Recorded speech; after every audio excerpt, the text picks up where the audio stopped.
Последнее время мне было много звонков с одними и теми же вопросами. А как там мой ковид? Вот я решил все описать. Может, и не надо будет повторять раз за разом этот стендап. Начну издалека. Это скорее жалоба на мою непростую судьбу. В 2016 году я был в меру спортивен, принимал ежедневно холодный душ, но после атипичной пневмонии появилась одышка, слабость. Долго от этого отходил, даже был на почетном учете в туберкулезном диспансере. Боялся любого холодка, горло начинало болеть от любого напитка температурой ниже 36 градусов. Градусов Цельсия, если что, а не то, что вы там подумали. Бросил пить на 2 года. Пропил курс мощных витаминов. Подправил печень. К 2020 году я восстановился почти полностью. Вернулась дыхалка и не страшен был холодный душ. За хорошее поведение сняли с учета в диспансере. А в мире тем временем начал раскручиваться ковид. Но мы в него, конечно, не верили. И в нашей маленькой стране его еще не было, но есть аэропорт, в котором пересекаются рейсы, да и вообще из которого прилетают много иностранцев с нашими же гастарбайтерами. Из аэропорта в город идет 22-й автобус, очень, кстати, удобный. Этот маршрут также везет меня с работы домой, конечно, вместе с иностранцами и гастарбайтерами. Так я, наверное, заразился. Как узнали, на работе случилась паника, в результате которой чуть не сожгли на костре мой рабочий компьютер. Давили на то, чтобы я сделал тест, но тогда тесты были платные, а мой врач не направил меня, и я не сделал теста. Просто переболел 3 недели. Ковидом или нет, непонятно. Но восприятие запахов усилилось до такого, что утром одетые мною носки к вечеру были нестерпимы. Наверное, это был все же не ковид. Отходняк был примерно как от воспаления легких, но чуть легче. Снова чувствительность к холоду, чувствительное горло, одышка, но на этот раз без тубер-диспансера.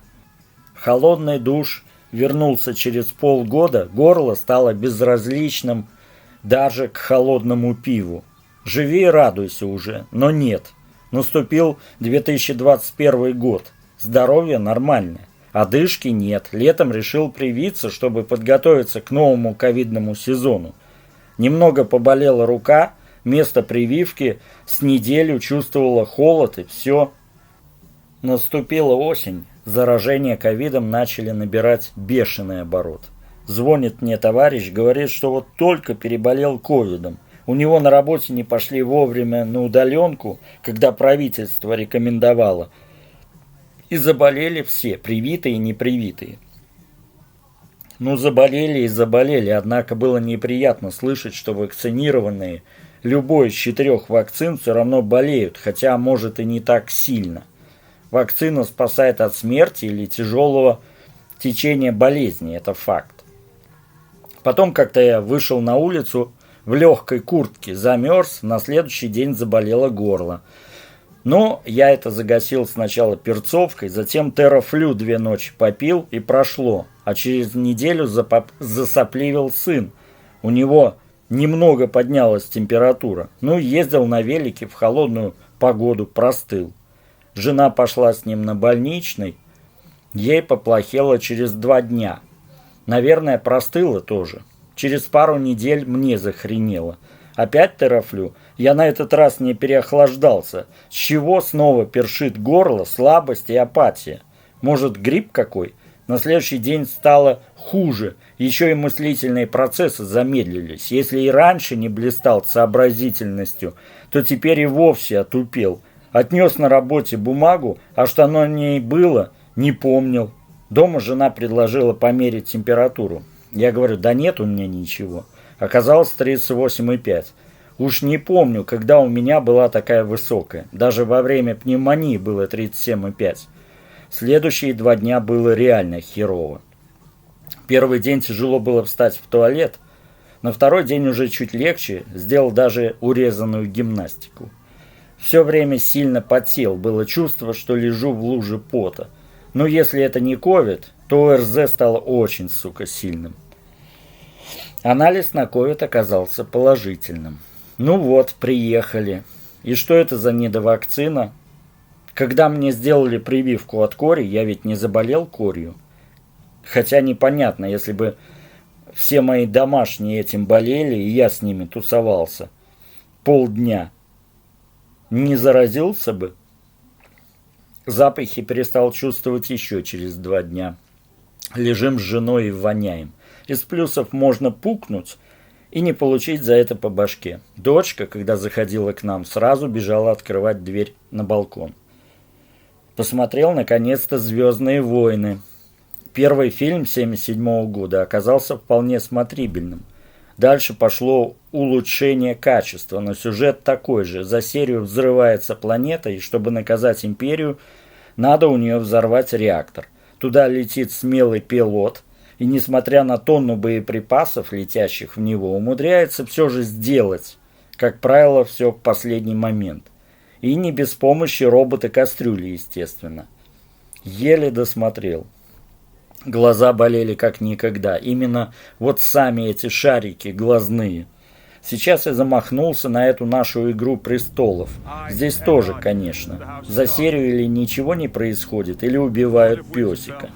Чтобы зрителю совсем не было скучно, показывают сиську. В 7-й серии 1-го сезона показали даже член, как понимаю, чтобы женщины не разочаровались.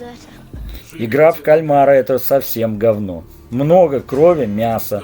Также впервые я увидел, как из человека вынимают глаз. Этот самый шарик глазной. Хотел я этого или нет, у меня никто не спросил. Ах да, тут высокий смысл о том, что человек животное. И как-то еще замешан капитализм, но связи я не увидел. Если убрать долгие не особо нужные сцены и 9 серий ужать в одну, то было бы не так жалко потерянного времени. Так, вернемся к моему ковиду. Вскоре пропал вкус. Жуешь пищу и по механическим свойствам определяешь, что сейчас во рту. Фантомно ощущаешь типа вкус. А так остались базовые вкусы. Горькое, сладкое, кислое. И надо же было мне впервые решиться сделать беляши, как раньше делала бабушка. Намаялся с тестом, адски липло к рукам. Удалось все же склеить форму и уложить на сковороду с кипящим маслом. Через минуту подгорело, ибо надо было жарить на медленном, огне.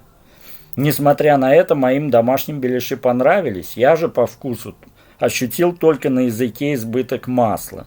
Чисто механически. Вкус замечательного говяжьо-свиного фарша, который мне всегда нравился, распознать не удалось. Из лекарств выписали какой-то антибиотик. Как начал его пить, стабилизировалась температура на 36,6. Может от него, а может так совпало. Через 2 недели решил накатить. 15-летний виски имел вкус чая со спиртом. Что-то крепкое, выдал мне мозг. Это еще не все. После 100 грамм, а больше я не осилил, заболела грудная клетка, как было в первые 2 дня болезни. Чувство не из приятных. Пить алкоголь нет смысла.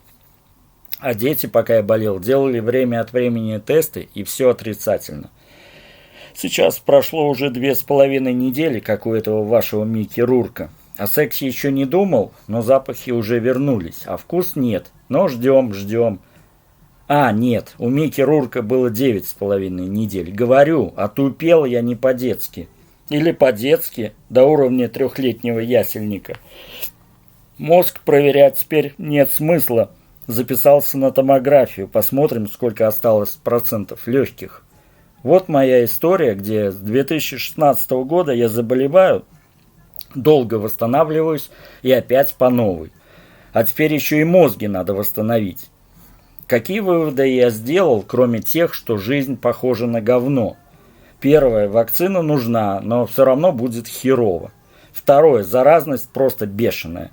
Я бы сравнил это со слепнем, который, если к тебе привязался, обязательно укусит. Но нет, есть шанс его убить. А ковид убить нельзя, чем бы ты бы не был привит. Теперь домыслы. Первый домысел. Ковид, сука, такой заразный, что заразились некоторые люди, что общались со мной по телефону. Это, кстати, к теории про 5G. Помните, началось с того, что позвонил мне друг. Через неделю я заболел. Совпадение? Второй домысел не мой, просто недавно услышал. Это теория о том, что к власти пришли инопланетяне. У них другая частота вибраций, и поэтому они пока не могут нами эффективно управлять. Для этого они запустили ковидную многоходовочку, чтобы через прививку установить нас на нужную вибрацию. Не без помощи 5G, конечно. Домыслы кончились, но ясно одно, лучше бы мне было лет 12. Чтобы нормально перенести болезнь, надо быть школьником. Их уже в школе настраивают на нужную вибрацию. Если чего, допишу, если произойдет что-нибудь интересное. А пока.